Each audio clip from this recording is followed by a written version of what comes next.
வணக்கம் நண்பர்களே, சிறப்பு அக்னி பரீட்சை நிகழ்ச்சிக்கு வரவேற்கிறோம். உலக நாயகன், திரையுலக ஞானி என்று ரசிகர்களால் போற்றப்படும் திரு கமலஹாசன் இன்றைய நம்முடைய சிறப்பு விருந்தினராக பங்கேற்கிறார். வணக்கம். வணக்கம்.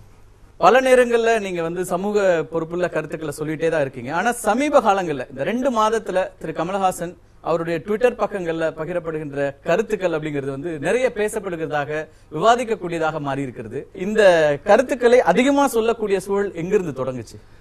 ஒன்றும் புதிய ஒரு தொழில்நுட்பம் ட்விட்டருங்கிறது. நான் ரொம்ப நாள் முன்னாடி எல்லாரையும் போல உடனே குதிச்சிடல, அதில் தாமதமாக வந்தேன். அந்த ஒரு புது தொடப்பம் கொஞ்சம் வேகமாக பெருக்குதோ என்னமோ, அது ஒரு காரணமாக இருக்கலாம். இன்னொன்று முந்தியெல்லாம் நீண்ட இடைவெளிக்கு பிறகுதான் ப்ரெஸ் மீட்டு, கையிலேயே ஊடகத்தை கொடுத்ததும் கொஞ்சம் ட்ரிகர் ஹாப்பின்னுவாங்கல்ல, அந்த மாதிரி கூட இருக்கலாம். பட் இது நான் புதிதாக ஏதோ சொல்ல ஆரம்பித்து விட்டதாகவும், இதுவரை அமைதியாக இருந்த கமலஹாசன் என்று திடீரென்று வாய்கிழிய பேசுகிறார் என்று சொல்வதும் தவறான ஒரு விஷயம். ரொம்ப ஓக்கலா இருக்கிறது இப்ப அதிகமா இருக்கும் அப்படி இல்லை, அந்த காலத்துக்கு அது ஓக்கல் தான். கொஞ்சம் 21 வயசு பையனாக இருக்கும்போதும் ஓக்கல் தான். நான் வாரம் வார பத்திரிகைகளில் எழுதிட்டு இருப்பேன். இல்லை ஏதாவது ஒரு செய்தி என்ன வந்துட்டு இருக்கோம். ஒன்றும் இல்லைன்னா ஒரு முத்தக்காட்சியில் நடித்தாங்கிற ஒரு சலசலப்பாவது இருக்கும். அது 77களிலிருந்தே இருக்கும். அரசியல் ஒரு டீ கடையில் உட்கார்ந்து முதல்வரை விமர்சிக்கும் ஒரு பாதசாரியின் பகுத்தறிவும் அருகதையும் கடமையும் எனக்கு இருப்பதாக நினைப்பேன். சமீப கால நிகழ்வுகள்ல நிறைய கருத்துக்களை முன்வைக்கிறீங்க. ஒரு பொதுநலன் சார்ந்த விஷயங்கள் இதெல்லாம் வந்துட்டு இருக்கு. இப்போ கட்சி சார்பற்ற போராட்டங்களாக பல இடங்களை பாக்குறோம். அது நெடுவாசலா இருக்கலாம், ராமேஸ்வரமாக இருக்கலாம். இப்படி பல இடங்கள்ல மக்கள் தங்களுடைய பிரச்சனைகளுக்காக இன்னைக்கு வீதிக்கு வரக்கூடிய சூழல், ஜல்லிக்கட்டுல தொடங்கி அது பெரிய அளவுக்கு வரக்கூடிய சூழல். நான் அதை ரொம்ப நாளா எதிர்பார்த்துக்கிட்டு இருந்தேன். நடக்கலையேங்கிற ஒரு வருத்தம் தான். என் வாழ்நாளில் நடக்காமலே போய்விடுமோ என்ற ஒரு இது கூட இருந்தது. என் தகப்பனார் அவர்கள், சகோதரர்கள், மூத்த தமையனார்கள் அவர்களெல்லாம் பார்த்தது எல்லோருமே அரசியலில் தங்களுடைய கருத்தை சொல்லி, வாழ்முறையை விளக்கி, கொள்கை விளக்கங்கள் தந்து இதெல்லாம் நடந்துட்டு இருந்தது ஒரு 1936 சுட சுட ஆரம்பிச்சது. இப்போ ஏன் திடீர்னு இப்போ வரீங்கன்னு கேட்குறாங்க இல்லையா? அது எல்லாத்துக்குமே ஒரு காலகட்டம் இருக்கு. 1860 தான் உங்களுக்கு விக்டோரியா ராணி இந்தியாவின் ராணியாக தன்னை பிரகடனப்படுத்தி கொள்கிறார். ஆனால் அதற்கான போராட்டங்கள் அழுத்தமாக வெடிக்கிறதுங்கிறது 20களில் தான் ஆரம்பிக்குது.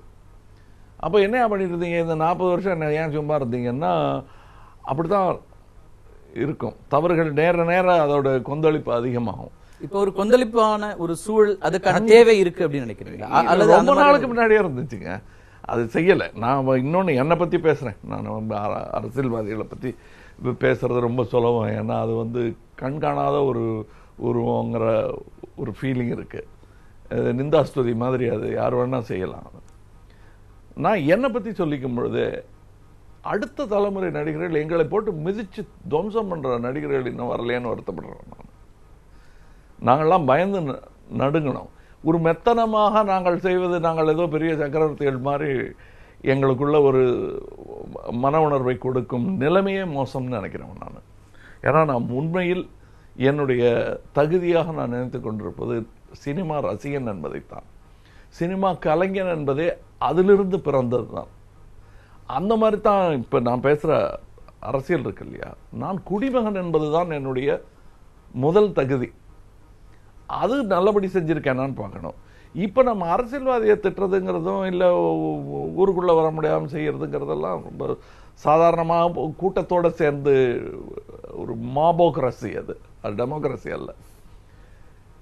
நம்ம முக்கியமாக டெமோக்ரஸியில் செய்ய வேண்டிய திருத்தம், நம் கையில் கொடுக்கப்பட்டிருக்கும் ஒரு அற்புதமான கூறு ஆயுதத்தை கரப்ஷனில் மழுங்கடிக்கிற முதல் ஆள் ஓட்டு போடுறவன் தானே தவிர, ஓட்டு கேட்டு அவன் வேஷம் போட்டுட்டு வரான், அப்படி பண்ணுறான், அப்போ ஒரு மாதிரி பண்ணுறான், இப்போ ஒரு மாதிரி பண்ணுறான்னு நான் உரிமையில் பேசுகிறேன்னு நினைக்க வேணாம். மொத்தமாக பேசும்பொழுது அப்படி தான் பேச வேண்டியிருக்கு.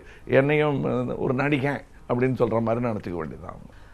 முதல் தவறு எங்களிடத்தில் இருக்கிறது. எங்கள்னு நான் சொல்லும்போது என்ன சொல்லல, நான் வாக்காளர். அதில் என்னைக்கு நீ கொடை வாங்கிட்டு புடவை வாங்கிட்டு உன்னுடைய தலைவன் திருடனாகத்தான் இருப்பான். இதைத்தான் நான் திரும்ப திரும்ப சொல்லிக்கிட்டே இருக்கேன். நிச்சயமா அதை மறுக்க முடியாது.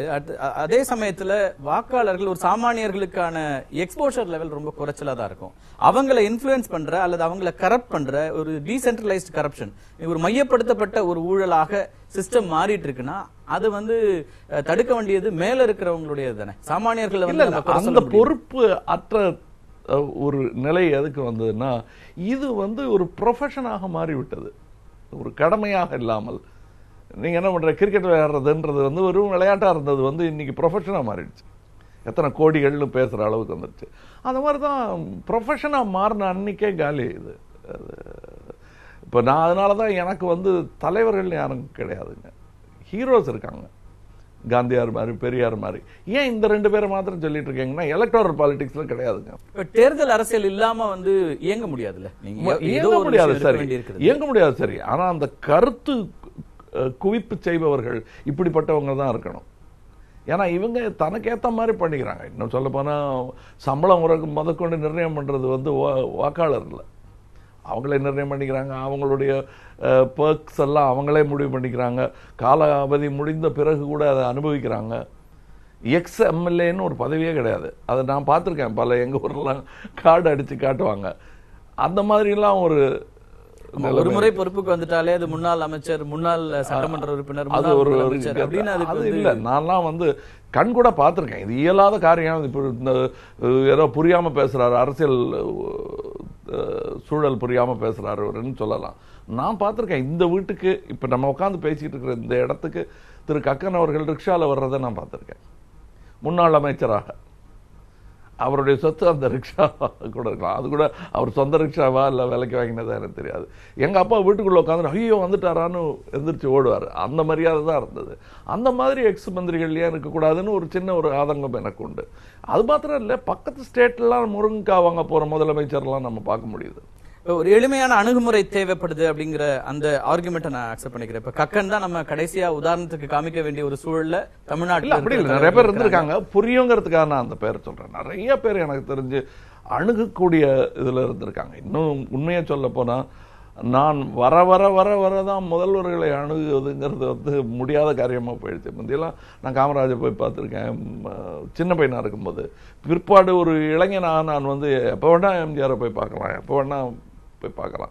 அதற்கு பிறகு ஒரு இறுக்கம்னு ஆரம்பிச்சது சமீப காலங்களாக. அது ஒரு பிம்ப அரசியலுக்கு உள்ள போயிட்டோம். இன்னைக்கு தலைவர்கள் சார்ந்த அரசியலும், கட்சி சார்ந்த அரசியலை விட தலைவர்கள் சார்ந்த அரசியலும் தனிநபர் சார்ந்த அரசியலா தான் இருக்கு. இந்த தலைவரை வைத்துதான் வாக்குகள் அப்படிங்கிற ஒரு சூழல். வேற முகங்களே நமக்கு தெரியலைங்க, இப்பதான் தெரிய ஆரம்பிச்சிருக்கு. பல இனிஷியல்ஸ்ல பல பேர்கள் நம்ம சொல்லிட்டு இருக்கோம். இன்னைக்கு தான் தெரியுது அவங்கெல்லாம் இப்படி ஒரு உருவங்கள் இருந்திருக்குன்னு. மற்றபடி ஒரு பெரிய ஒரு நிழல் உருவத்துக்கு பின்னாடி ஒரு சில்வேட்டு தான் தெரிஞ்சது இவங்கெல்லாம். திரு கமலஹாசனை பொறுத்த வரைக்கும் அரசியல் புதுசா பேசல. எனக்கு தெரிஞ்ச அவர் 1987 கூட ஈழத்தமிழர்களுக்கான பேரணி நடத்தினவர், முன்னாடி இருந்து அதெல்லாம் இருக்குனாலும் கூட அவர் ஒரு அரசியல்ல நான் இருக்கேங்கிறாரு. ஆனால் வாக்கு அரசியல்ல இல்ல, அல்லது தேர்தல் அரசியல்ல இல்ல. தேர்தல்ல நான் போட்டியிடல, அவ்வளவுதானே தவிர போட்டியாளர் யார் என்பதையும் வேணாங்கிறது என் விரல் வரலும் கரை வச்சுக்கிறேன், கைபூரா கரையாக்கிக்க மாட்டேங்கிறது தான் என்னுடைய. இப்ப நீங்க முன்வைக்கிற அரசியல் என்னதான்? இப்போ அரசியல் மக்களுக்கு தேவையானது, அது மாறிக்கிட்டே இருக்குங்க. இப்ப நான் சிவப்பு சட்டை போட்டதுனால நீங்க கம்யூனிஸ்டா மாறிட்டீங்களான்னு கேட்கக்கூடாது. இது ஒரு கலர், என் கோபத்தின் கலராக கூட இருக்கலாம். கொள்கைங்கிறது வேற. அதை எல்லா நேரத்திலையும் நான் பரப்பிட்டு இருக்க முடியாது. ஒரு நேரத்தில் ஒரேடியா கடவுள் பக்தி இருக்கும், கடவுளுக்கே மார்க்கெட் மாறி மாறி வருது. அப்படி இருக்கும்போது அது கொள்கைகளுக்கும் மாறி மாறி தான் வரும். எக்ஸ்பைரி டேட் ஒன்று உண்டு எல்லா கொள்கைகளுக்கும். தேவையான பொழுதுதான் இந்த ஒரு இயக்கம்னு உருவாகிறது. இப்ப நான் தான் சொல்லுவாங்க, நீங்க என்ன டிஎம்கேயா ஏடிஎம்கேவா அப்படின்லாம் கேட்கறாங்க. இந்த இயக்கங்கள்லாம் எதனால் வந்தது? அந்த காலத்தின் தேவையாக இருந்ததுனாலதான். இதில் இருக்கக்கூடிய தலைவர்கள் இல்லாமலே பிறக்காமலே போயிருந்தால் கூட இந்த இயக்கங்கள் இருந்திருக்கும். ஏன்னா அது காலத்தின் கட்டாயமாக இருந்தது.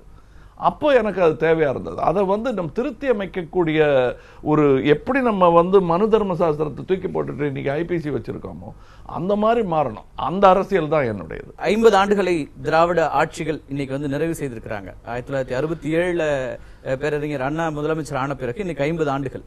50 ஆண்டுகள்ல தமிழகம் அந்த சமூக நீதி கொள்கைக்குள்ள முழுமையா வந்துருச்சு அப்படின்னு நீங்க நம்புறீங்களா? நீங்கள் நம்பக்கூடிய திராவிட அரசியல் அந்த இடத்துல முயற்சி தானேங்க. வேலை முடிஞ்சிட்டதா கைத்தட்ட முடியாது. இந்த கட்டடம் முடிந்து விட்டதுன்னு சொல்ல முடியாது. அதை பத்தி அது வந்து இந்த சமுதாயத்தை பத்தியே சொல்ல முடியாது. 10,000 வருடங்கள் பெரிய ஒரு கால அளவாக சொல்லலாம்.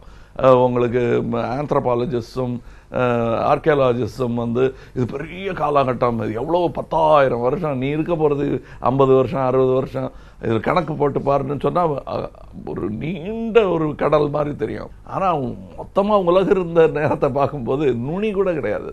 எதை நோக்கின பயணமாக தொடங்கியதோ அதுல ஓரளவுக்காவது வந்திருக்காங்க அப்படிங்கிற அந்த ஒரு நம்பிக்கையோ இல்லை என்று தான் சொல்ல வேண்டும். நிஜம் வந்து அதுதான். ஆனா அதுல வந்து அவங்க எடுத்துக்கூடாது. என் நடிப்பை பத்தி கேட்டாலும் நான் தான் சொல்லுவேன். அதை எதுக்கு நம்ம உடனே சாதிச்சுட்டதை அதுக்கு நினைக்கணும். ஏன்னா நம்ம தேவை, மக்களின் தேவை இவ்வளவு அதிகமா இருக்கும்போது நம்ம சாதிச்ச ஒரு 1%, 2% பெரிதுபடுத்தக்கூடாது. அது உங்களுக்கு தேர்தல் அரசியலுக்கு வேணா அது பிரயோஜனப்படலாம். சமுதாயத்திற்கு தேவையான விஷயங்கள்ல வந்து இந்த மாதிரி மாறுதட்டி கொள்ளும் விஷயங்கள்லாம் பிரயோஜனப்படாது, செயல் தான்.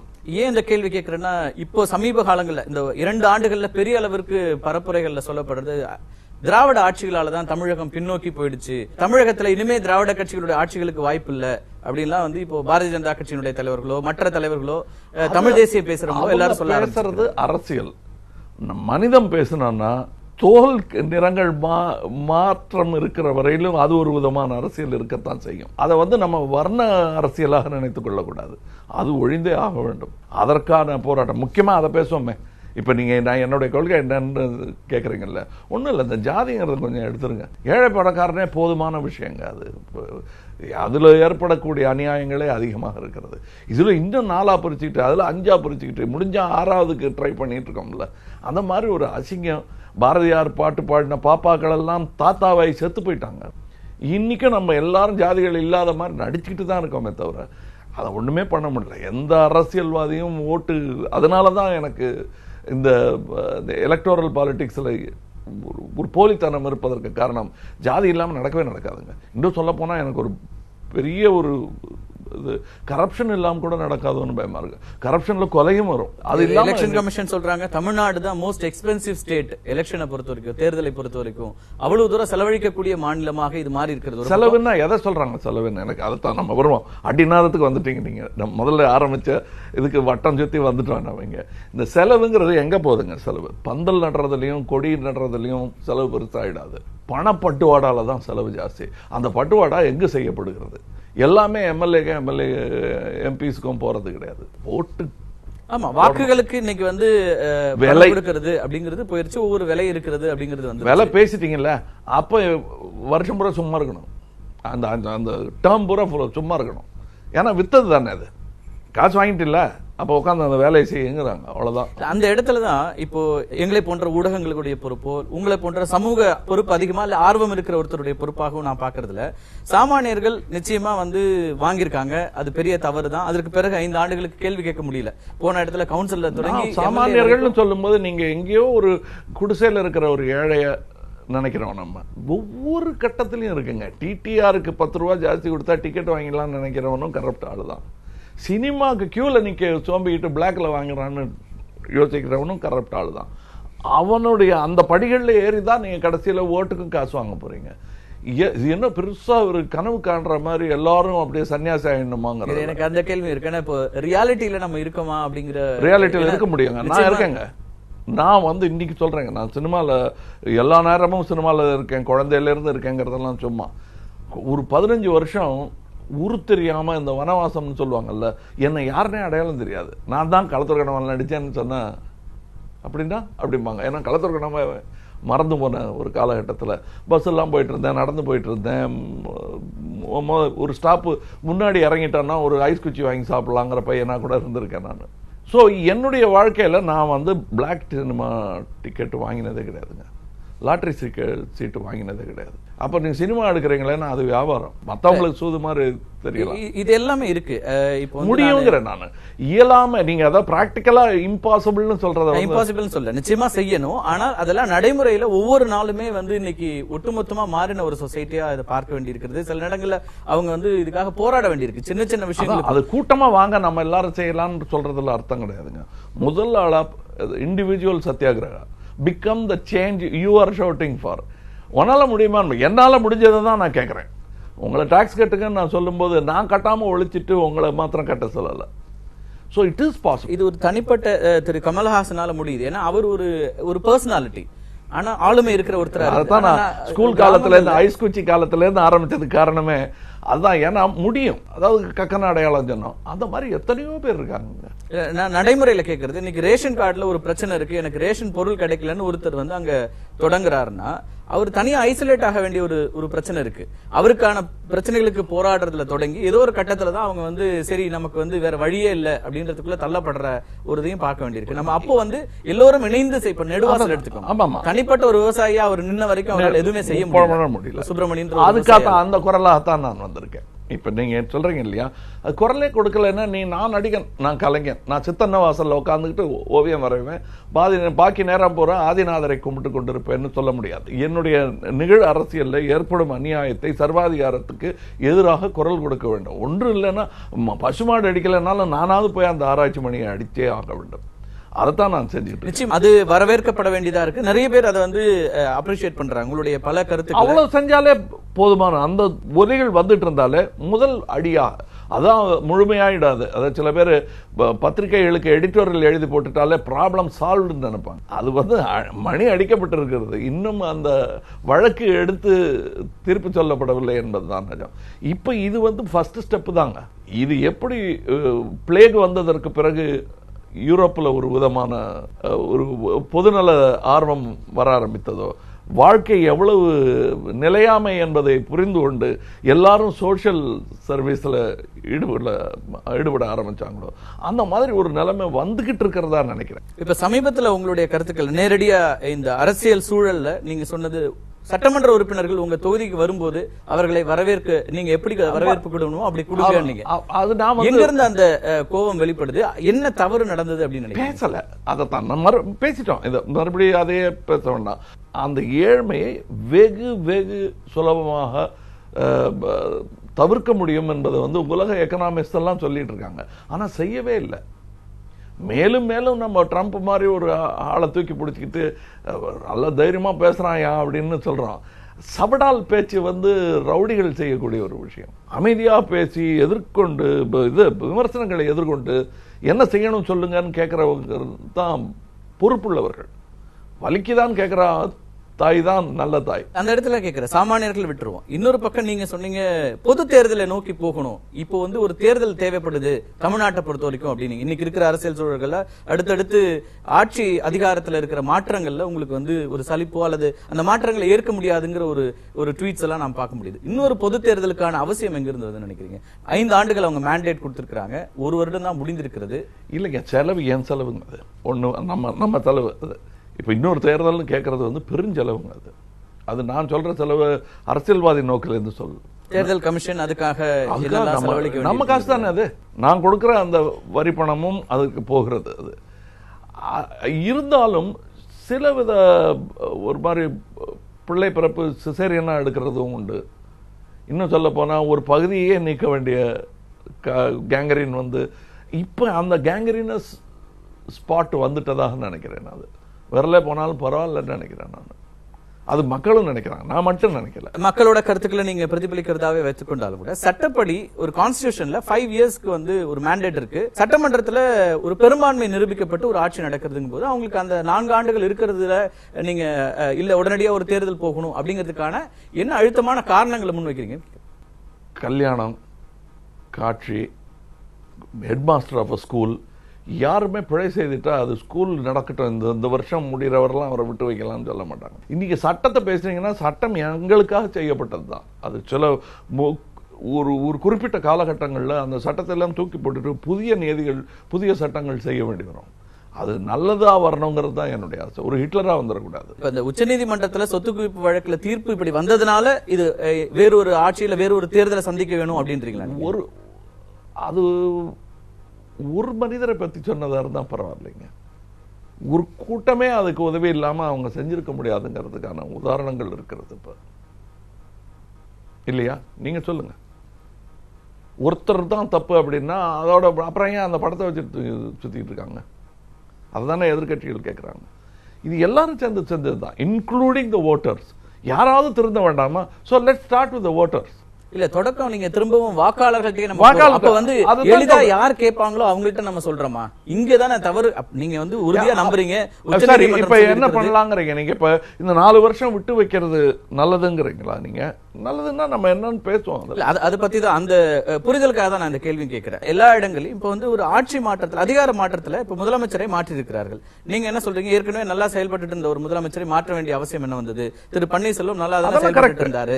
இப்ப ஒரு மாற்றம் ஏன் அப்படின்னு கேள்வி கேக்குறீங்க. ஆனா இப்ப நான் இந்த டெலிவிஷன்லாம் வேடிக்கை பாக்குறது தான். நான் எனக்கு வந்து கருத்து சொல்லும் ஒரு எக்ஸ்பர்ட் ஒப்பீனியன்ங்கிறது கிடையாது.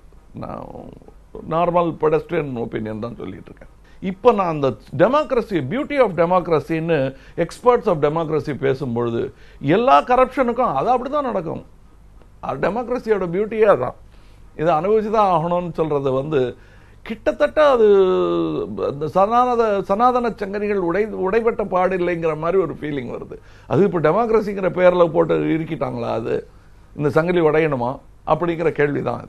இது திருத்திக் கொள்ள நான் தயார் சார். இப்ப நான் சொல்ற தப்பு 4 வருஷத்துல பண்ணக்கூடாதுன்னு ஒரு 10 எக்ஸ்பர்ட்ஸ் என்ன கன்வின்ஸ் பண்ணட்டும். நான் போய் மக்களை கன்வின்ஸ் பண்றேன்.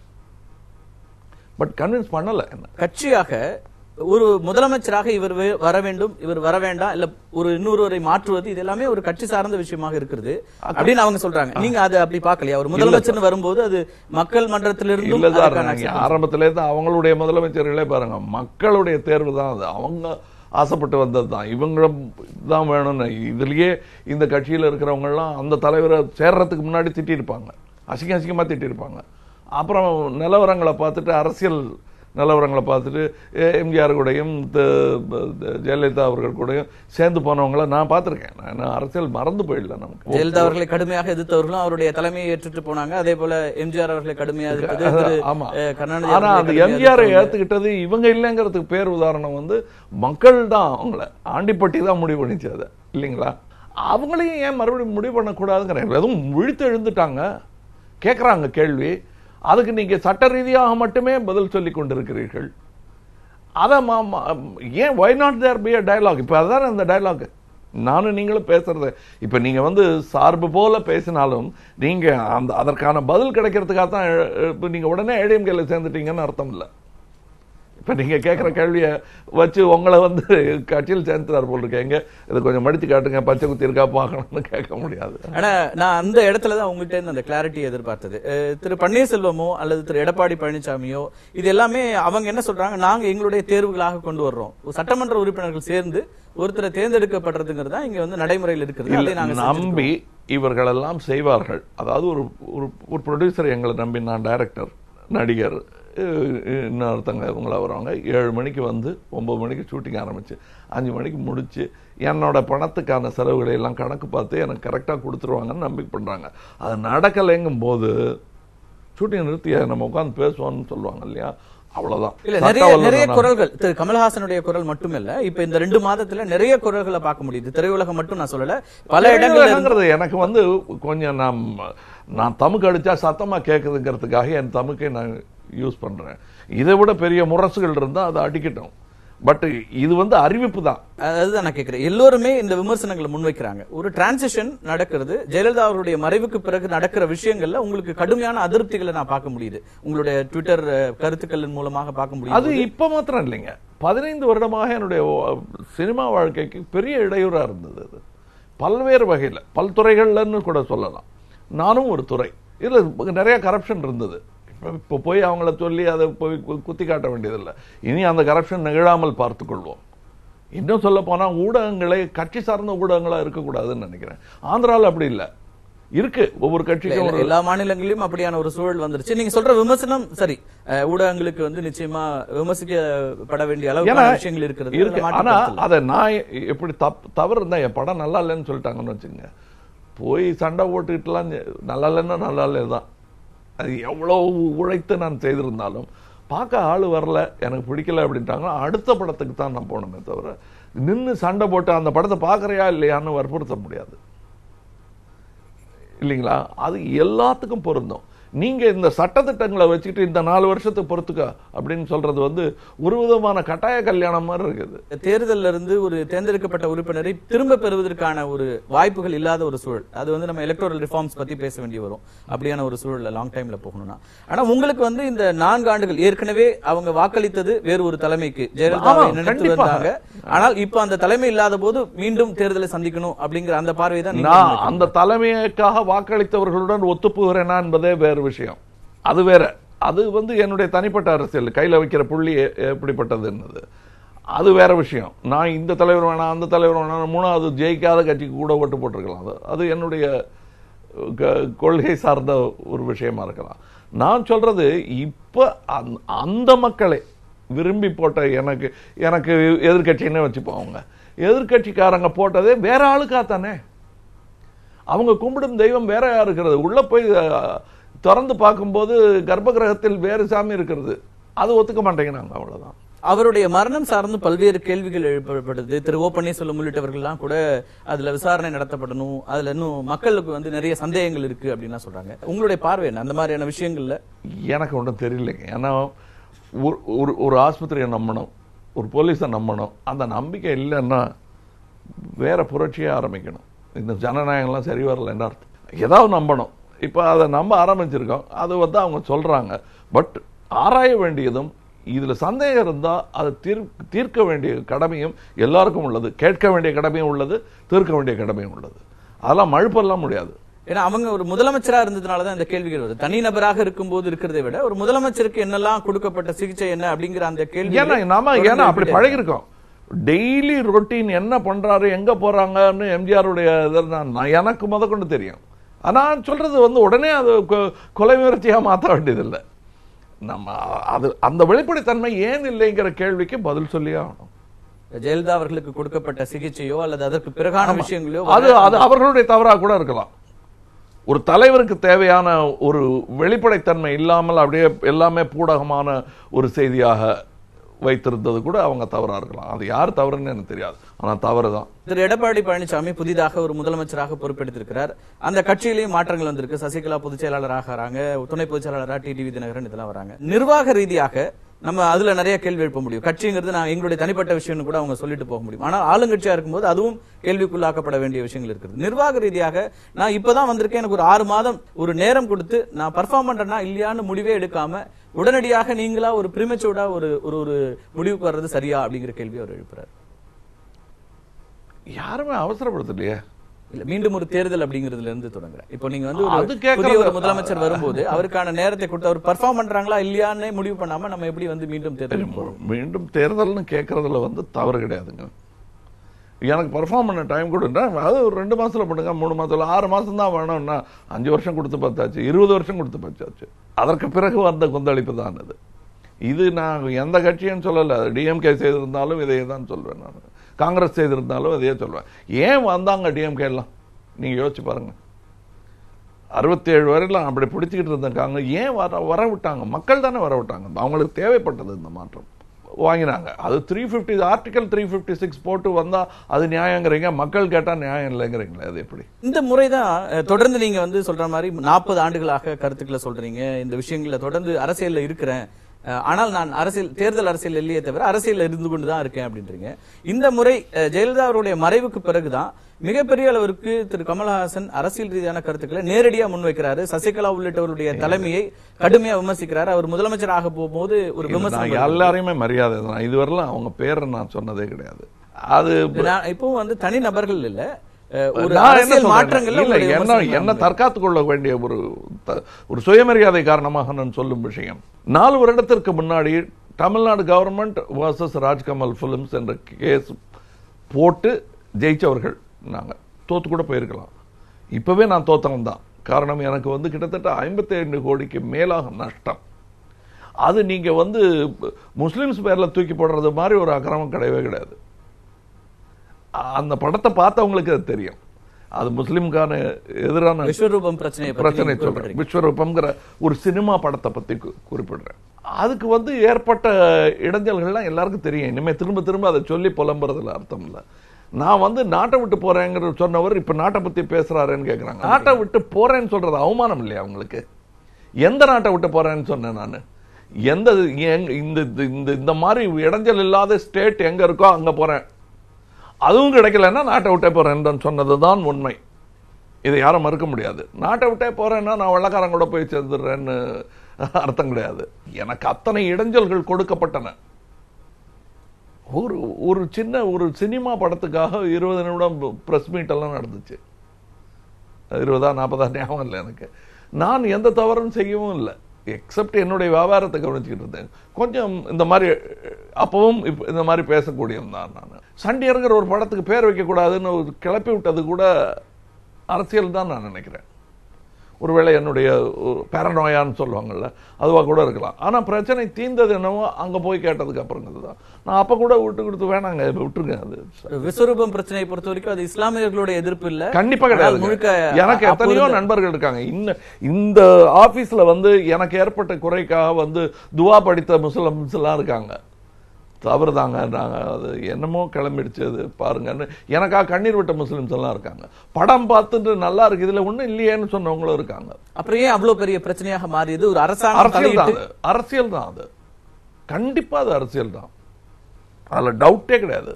யார் செய்த அரசியல் நினைக்கிறீங்க? ஒரே ஆளுதான். நான் இப்ப பேசி பேர்கள்லாம் சொல்ல வேண்டியதில்லை. அது வேற யாரு? கண்டிப்பா அது கம்யூனிஸ்ட் பார்ட்டி செய்யல, டிஎம்கே செய்யல. ஆட்சி பொறுப்புல யார் இருந்தாங்களோ அவங்க செஞ்சிருக்காங்க. அதனுடைய தொடர்ச்சியா பல்வேறு விஷயங்களை பார்க்க வேண்டி இருக்கிறதா? உங்களுக்கு ஏற்பட்ட சொந்த அனுபவங்களின் அடிப்படையிலும் அப்படித்தான் இருக்கு, எல்லா இடத்துலயும் இருக்கு. இன்னும் பல பேர் சொல்ல மாட்டேங்கிறாங்க. இன்னும் என்னால நான் போய் ஏங்க நீங்க போய் தேவையில்லாம இதை போய் வெளியே கிளப்பி விட்டீங்க, வேலை நடந்துட்டு இருக்கு, அது ஏதோ ஒரு கரப்ஷன்ல நடந்துட்டு இருக்கு, விட்டுருங்களேன்னா இப்ப I can whistle flow.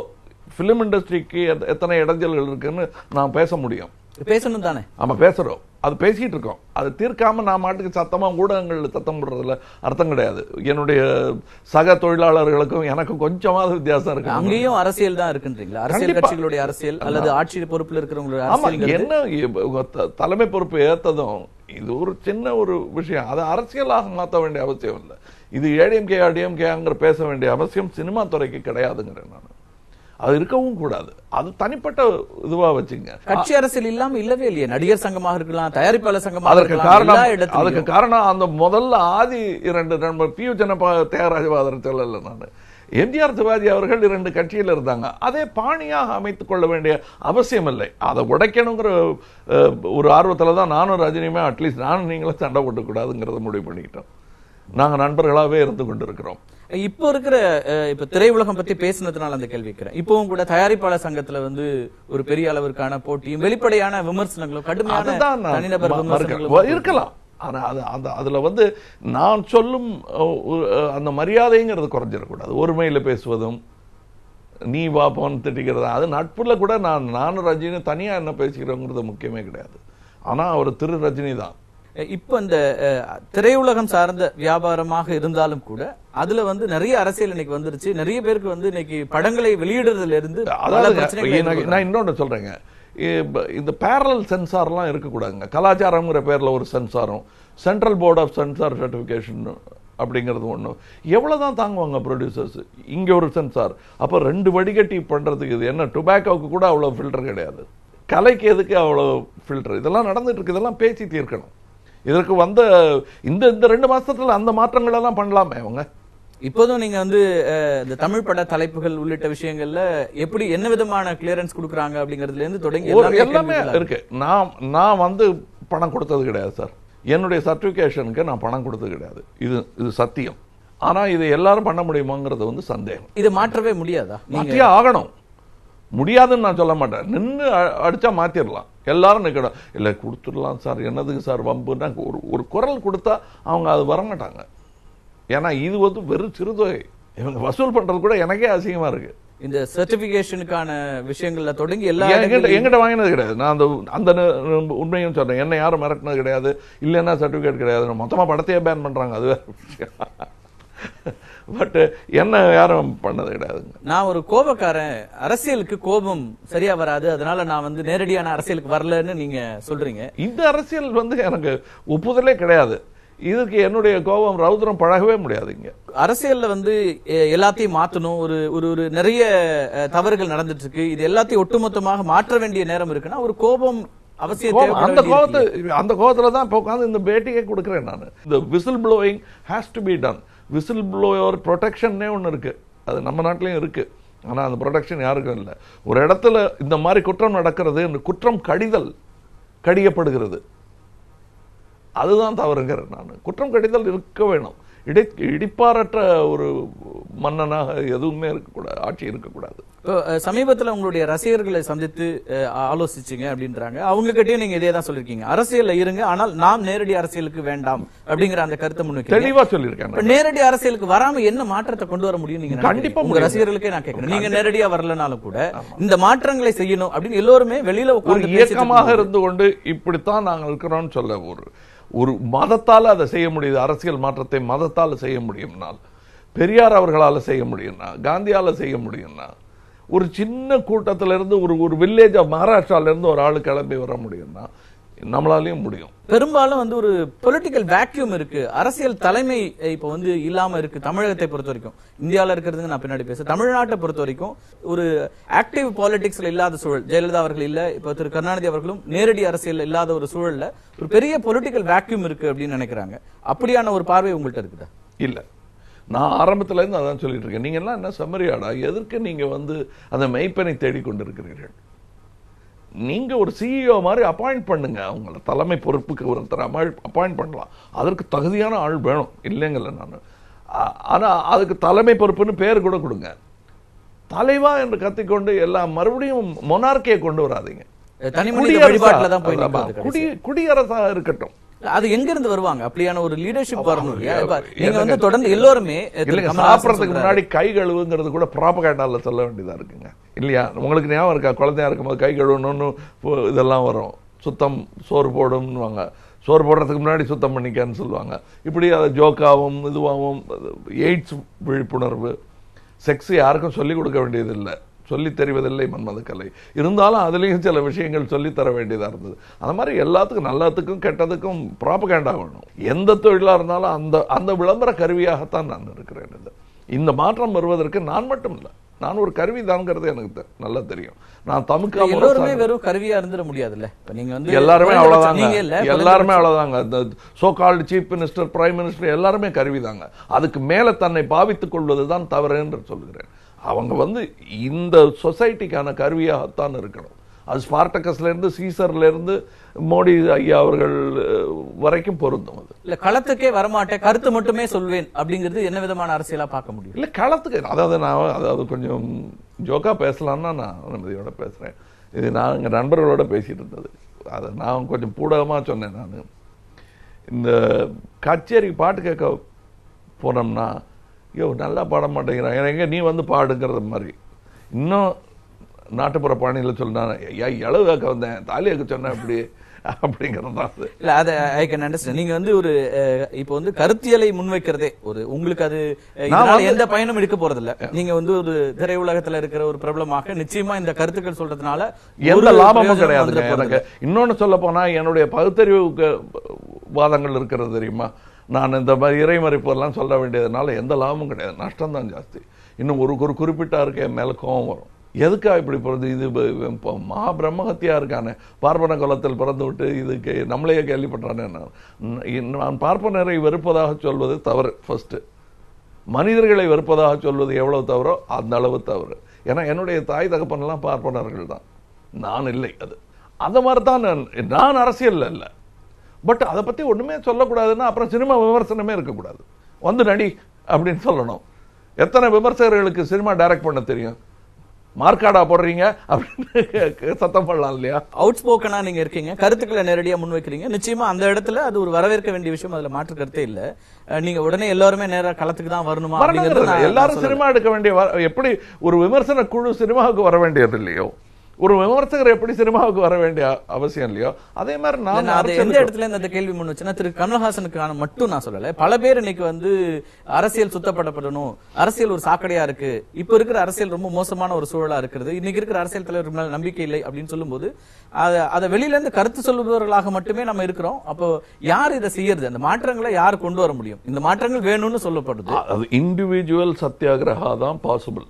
Gandhi மட்டுமோ, திலகர் மட்டுமோ, சாவர்கர் மட்டுமோ அதை செஞ்சிருந்தா நடக்காது. ஒட்டுமொத்த இந்தியாவும் நகர்ந்ததுனால தான் அது பெரிய இடைஞ்சலா வரும் போல் இருக்கு. அசௌகரியமா இருக்கும். ஆட்சியை விட அசௌகரியங்கள் தான் அதிகம் இருக்கிறதுன்னு சொல்லிட்டு விலகி போனது தான் அது. அந்த அசௌகரியத்தை அவர்களுக்கு ஏற்படுத்த வேண்டும். இந்த பீடம் நிரந்தரமாக 5 அல்ல 20-25 வருஷம் அமைதியா சாஞ்சு வைக்கக்கூடிய சாய்வு நாற்காலியாக நாம் அமைத்து விடக்கூடாது. அதை வேற என்னதான் ஆல்டர்னேட்? அப்போ நம்ம முழிச்சிருக்கிறது தாங்க. நம்ம வந்து குருவி தின்னுட்டு போயிடுச்சுன்னு சொல்லக்கூடாது. சோன்னு கல்லு சுத்திக்கிட்டே இருக்கணும்.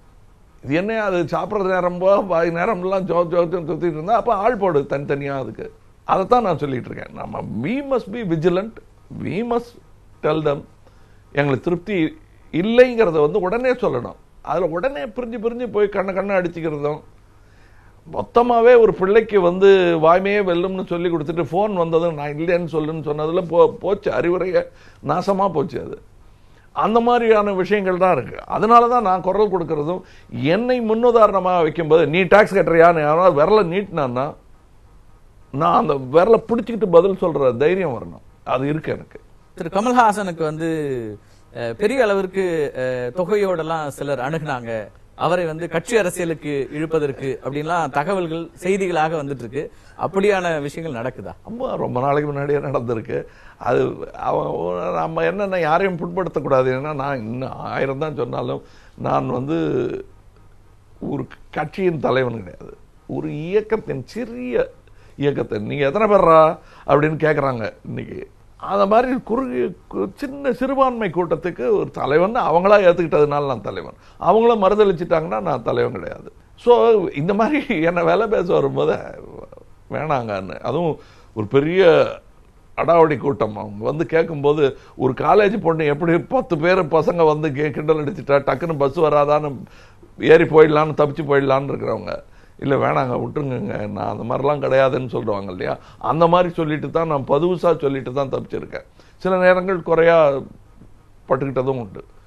எனக்கு அந்த மாதிரி பணங்கள் இப்போ ஒரு 100 கோடி 200 கோடினா எனக்கு கடன் 60 கோடி இருக்கு, 100 கோடி வாங்கிட்டா நல்லா இருக்குமாங்கிறத அந்த யோசனை கூட நான் பண்ணது கிடையாது. அப்படியான மறுப்புகள் எதிர்ப்புகள்லாம் வந்து பின்னாடி ஏதாவது ஒரு இடத்துல உங்களை காயப்படுத்திருக்கா, அல்லது உங்களுக்கு அது பிரச்சனையா மாறி இருக்குதா? மாறி இருக்கேன். அதுதான் நான் யாரையும் கட்சியெல்லாம் நான் சொல்ல விரும்பல. ஏன்னா 2-3 பேர் கேட்டிருக்காங்க, அதனால நான் அதை பத்தி சொல்ல விரும்பல.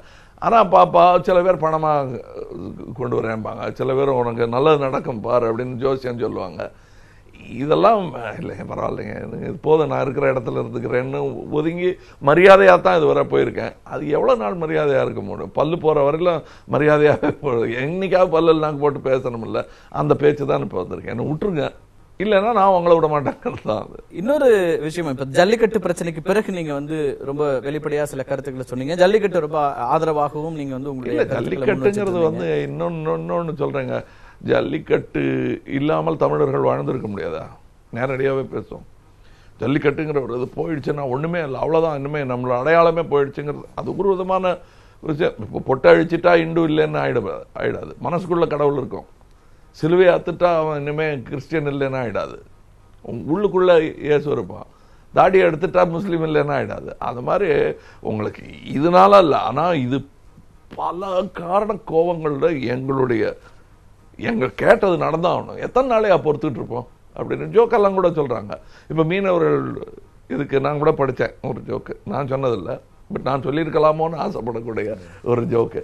அதாவது இனிமே மீனவர்கள் போகும்போது ஒரு பசுமாட்டை போட்டில் ஏற்றிக்கிட்டு போனாங்கன்னா சௌரியமா இருக்கும். ஏன்னா மாட்டுக்கு ஏதாவது ஆச்சுன்னா மீனவர்களுக்கு ஆனதை விட அதிகமா பேசப்படும் அப்படின்னு சொல்ற அதெல்லாம் வந்து ஒரு கொந்தளிப்பு தானே.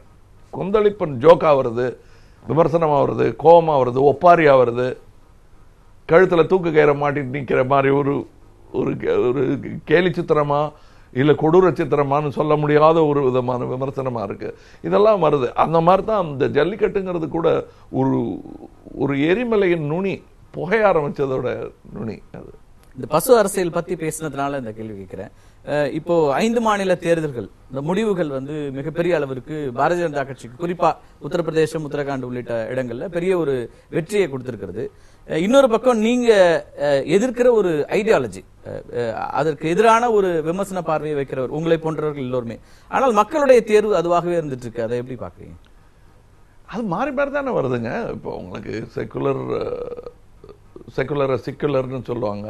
இந்த மாதிரிலாம் மாறி மாறி சொல்கிறவங்க இருக்காங்க. அவங்களும் இருந்துகிட்டு இருக்காங்க. அந்த குரல்கள் ஒலிச்சுக்கிட்டே இருக்கணும்.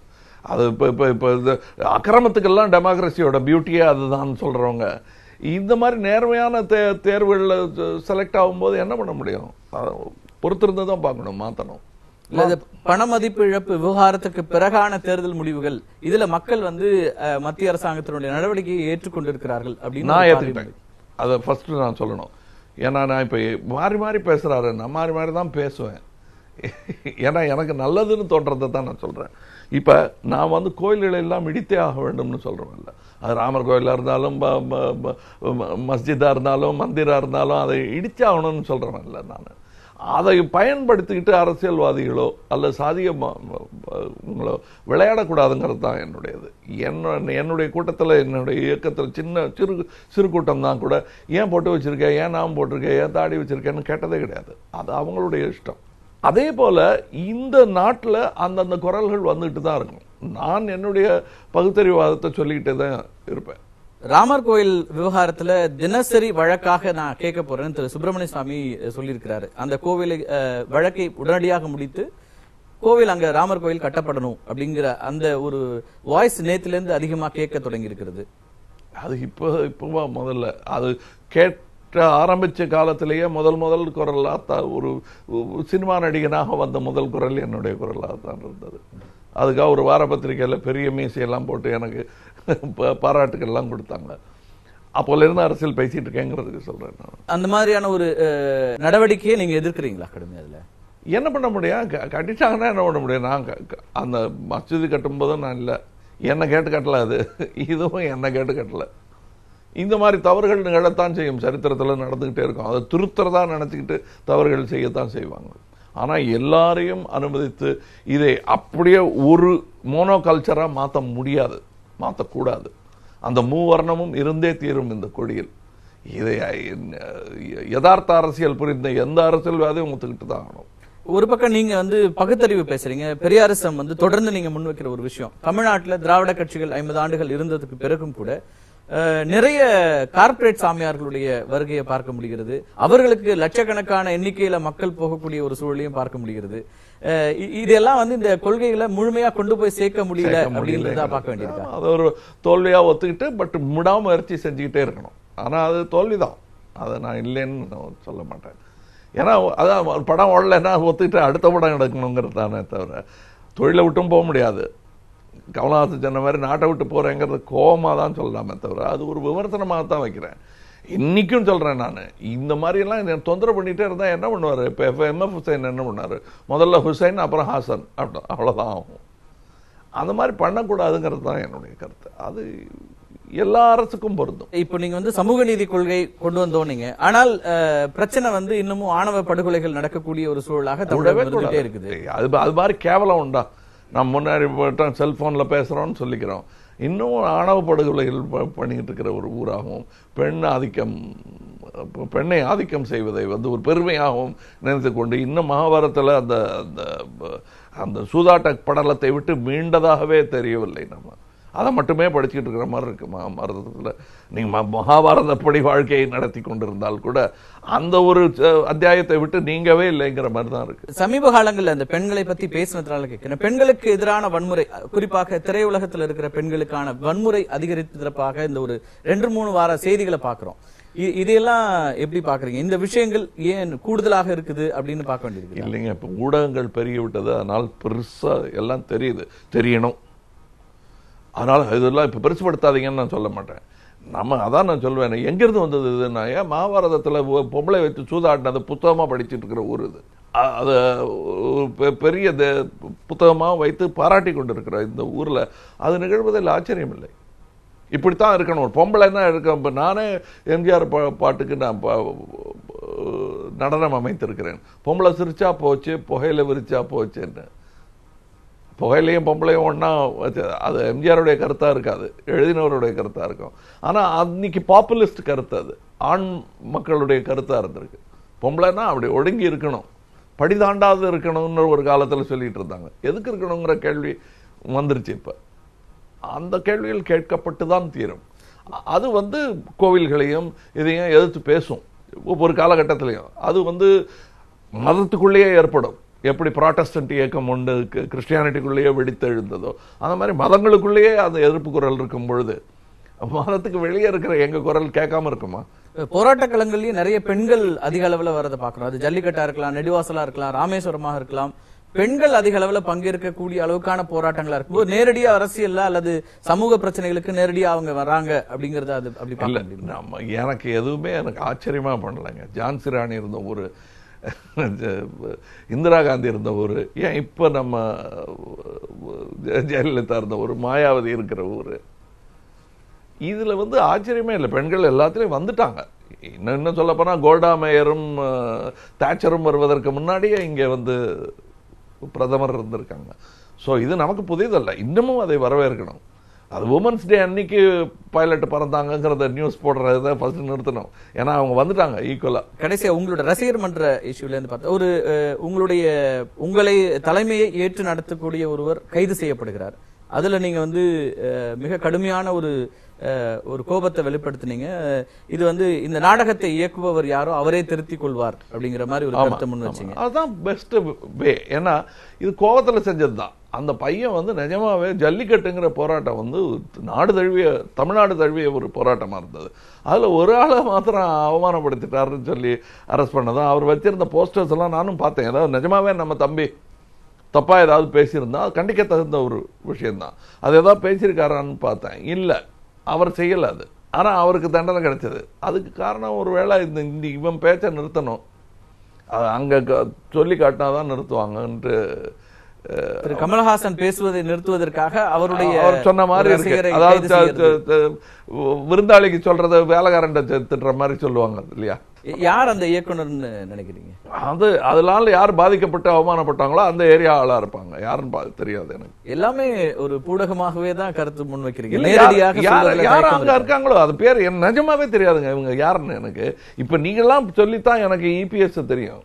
ஓபிஎஸ்ங்கிறவரு எனக்கு பெரிய ஒரு எதிர்ப்பு பிரகடனம் ஒன்று சொன்னாரு. அதுக்கப்புறம் தேங்க்யூவும் சொன்னாரு. அப்படித்தான் தெரியும் எனக்கு. அதுக்கு முன்னாடி பழக்கம் உண்டா எனக்கு? இவங்கெல்லாம் இருக்காங்கன்னே தெரியாது எனக்கு. திரு சுப்பிரமணிய சாமியோட தனிப்பட்ட முறையிலான விமர்சனங்களாக அது மாறியது. அவர் வந்து நான் தனிப்பட்ட முறையில் ஒண்ணுமே சொல்லலைங்க. அவர் என்ன மொத்தமா சொன்னார்னா நானும் அந்த பொறிக்கு தான் பிரசன்ட் சார் சொன்னேன். நான் அது தவறு. அவர் என்ன பண்ணியிருந்தாலும் அப்படி பேச வேண்டிய அவசியம் இல்லை. அவர் குறிப்பிட்ட இல்லை, அவங்கள சொல்லலை அப்படிங்கிறாரு. அதுக்கு பதில் சொல்ல வேண்டியது கூட நான் தமாஷா தான் சொல்லிட்டு இருந்தேன். அவர் தான் அதை இன்னும் கடுமையா பண்ணாரு. அதுக்கப்புறம் நிறுத்திக்கிட்டேன் நான். அது அவரோட பேச்சு வேண்டாம். அவருக்கும் கோவில் கட்ட வேண்டிய வேலை எல்லாம் இருக்கு. அவர் அதை செஞ்சுட்டு இருக்கட்டும். திரு பொன் ராதாகிருஷ்ணன் உங்களை சந்தித்தாரு, மத்திய இணையமைச்சர். அந்த சந்திப்புக்கு பிறகு மறுபடியும் வந்து ஒரு அரசியல் ரீதியான பார்வைகள் எல்லாம் முன்வைக்கப்பட்டுச்சு. அந்த சந்திப்புக்கான காரணங்கள் அப்படின்னு ஏதாவது அப்ப நான் சொன்னது அவருக்கு பிடித்திருக்கலாம், பாராட்டக்குரிய ஒரு விஷயமாக இருந்திருக்கலாம். அவர் சொன்ன ஒரு முக்கியமான கருத்து அரசியல் ரீதியா, தமிழ்நாட்டில் அதிமுக அழிந்து விட்டது, திமுக அழிந்து கொண்டிருக்கிறது, இனிமே பாரதிய ஜனதா கட்சி தான் இங்கே ஆட்சிக்கு வரும் அப்படின்னு ஒரு கருத்து முன்வைக்கிறாரு. அது அவர் கருத்து. அது மக்கள் தான் சொல்ல வேணும் பதில் அதுக்கு.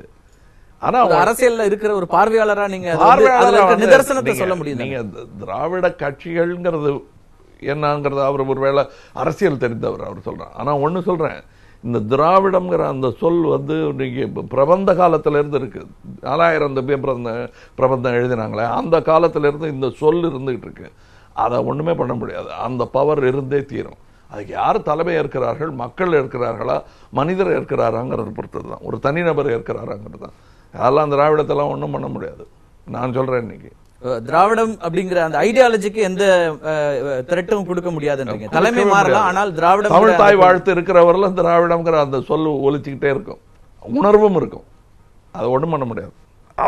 அதை கேஷன் பண்ணிக்கக்கூடிய கட்சிகள் கெட்டிக்காரத்தனமா நேர்மையா அதை கேஷன் பண்ணிக்கக்கூடியவங்க வென்றே தீர்வார்கள். கமலஹாசன் நேரடி அரசியலுக்கு வராமல் இருப்பதற்கு தனிப்பட்ட விருப்புகள் இருக்கலாம்.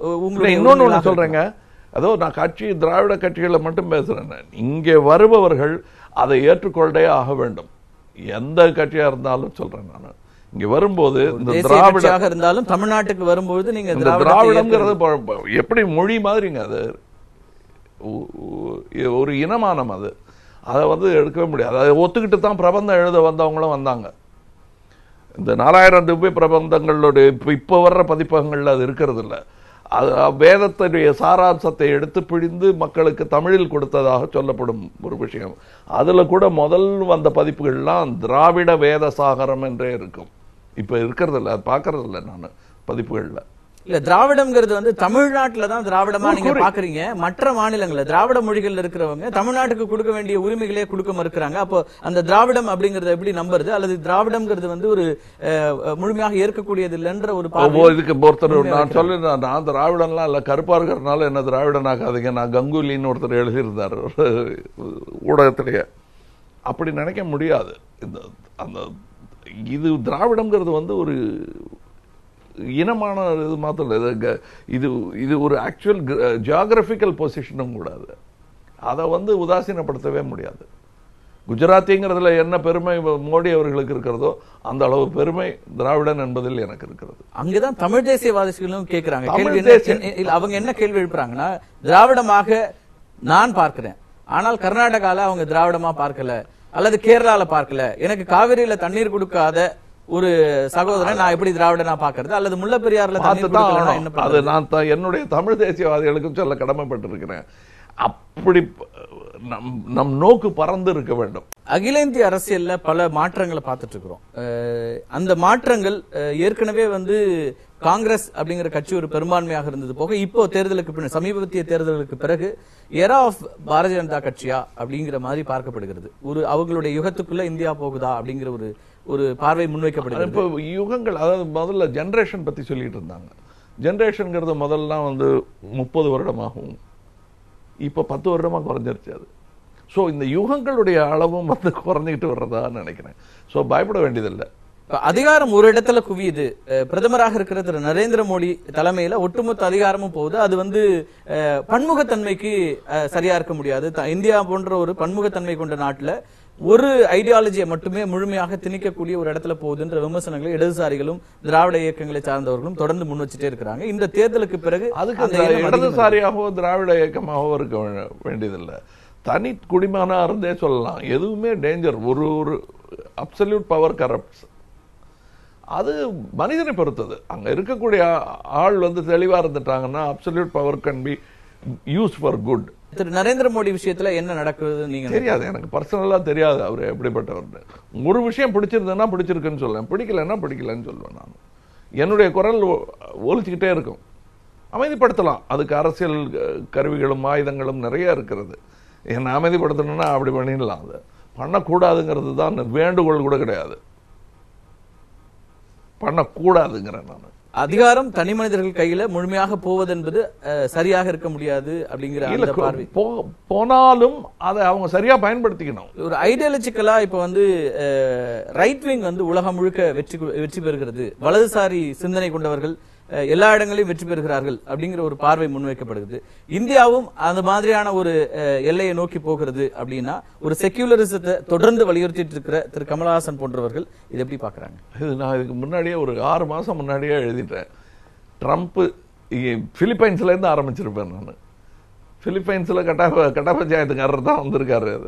அந்த மாதிரி தான் அமெரிக்கா போக போகுது. தமிழகம் அப்படி ஆயிடுமோ அப்படின்னு கவலைப்பட்டிருப்பேன். இந்த கவலைகள் பட்டுக்கிட்டே இருக்கணும், இந்த விஜில் இருந்துகிட்டே இருக்கணும், இந்த விழிப்புணர்வு இருந்துகிட்டே இருக்கணும். ஆனா இது வந்து சன்னியாசம் இல்ல. தனித்தும் பசித்தும் விழித்தும் இருக்க முடியாது. விழித்திருந்தா போதுமானது.